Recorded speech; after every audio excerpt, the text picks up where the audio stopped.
So hello everyone, welcome back to another video. তো কথা বলবো মিস্টার অ্যান্ড মিসেস মাহি বলে ছবিটার ট্রেলারটাকে নিয়ে।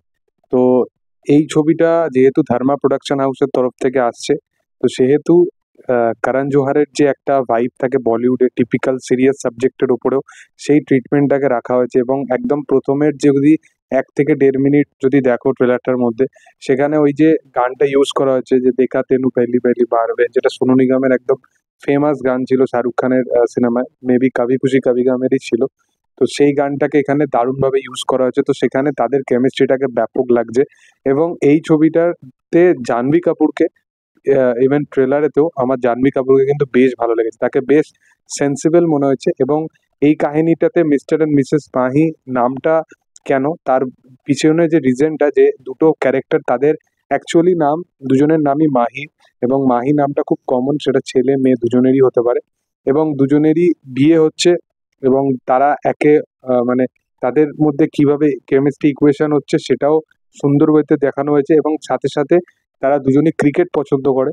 এবং রাজকুমার রাও কোথাও গিয়ে তার একটা ব্যাক স্টোরি আছে, সে কিছু কারণবশত ফ্যামিলির কারণে সে ক্রিকেটটা শিখতে পারেনি বা ক্রিকেটটাকে কন্টিনিউ করতে পারেনি। যেহেতু জাহ্নবী কাপুর এখানে সে তার ফ্যামিলির মানে কথা শুনে সে ডক্টরটাকে কমপ্লিট করেছে, কিন্তু তারপরেও সে তার ক্রিকেটটা কমপ্লিট করতে পারেনি। তো রাজকুমার রাও তাকে কোচিং করছে, তাকে ক্রিকেটে কন্টিনিউ করানোর জন্য। তো 3 মিনিটের মধ্যে এত কিছু সুন্দরভাবে জিনিসটাকে ডেলিভার করেছে, এত কিছু ইকুয়েশন দেখিয়েছে, এত কিছু ড্রামাটিক্যাল মুভমেন্টস দেখিয়েছে, এত কিছু রোমান্টিসিজম দেখিয়েছে, বা একটা স্পোর্টস ড্রামা যেখানে যতটুকু বিল্ড আপ দেওয়ার সেটুকু দেখিয়েছে।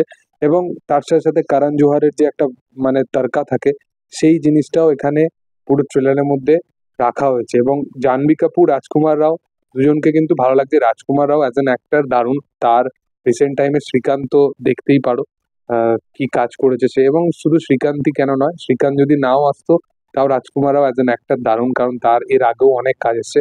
কিন্তু একজন ভালো অ্যাক্টরের সাথে যখন আরেকজন অ্যাক্টর কাজ করে, তখন তারও পারফরমেন্স ভালো বেরিয়ে আসে। তার সবচেয়ে বড় মানে এক্সাম্পল হচ্ছে জাহ্নবী কাপুর। জাহ্নবী কাপুর যেরকমই হোক, সে তার রিসেন্ট টাইমে কিন্তু ভালো ভালো প্রজেক্টের সাথে যুক্ত হয়েছে, যেরকম দেবারা, এবং তার সাথে সাথে মিস্টার অ্যান্ড মিসেস মাহি। এই ছবিটাতেও তার পারফরমেন্সের করা হবে। কিছুদিন আগে খুশি বলে একটা সামথিং এরকম ছবি করেছিল। তার আগেও বরুণ ধাওয়ানের সাথে যে ছবিটা করলো, সেটাও ভালো পরিচালকের সাথেই। তো সে এখন পরপর ভালো ভালো, নীতিশ তিওয়ারির সাথে। তো নীতিশ তিওয়ারির মতো পরিচালক বা আহ, এ- এরকম করণ জোহারের প্রোডাকশন হাউস থেকে তো তার বরাবর আসতেই থাকে। তো সে ভালো প্রজেক্টের সাথে কাজ করছে, ভালো অ্যাক্টর ডিরেক্টরদের সাথে কাজ করছে। তো আশা করবো আপকামিং ডেজে তার অ্যাক্টিং আরো বেশি ইমপ্রুভ হবে। তো আমার পার্সোনালি ট্রেলারটা বেশ ভালো লেগেছে। তোমাদের কি বক্তব্য অবশ্যই কমেন্ট সেকশনে জানাতে পারো। ভিডিও ভালো লাগলে অবশ্যই লাইক শেয়ার সাবস্ক্রাইব করে দিও। Thank you all, by.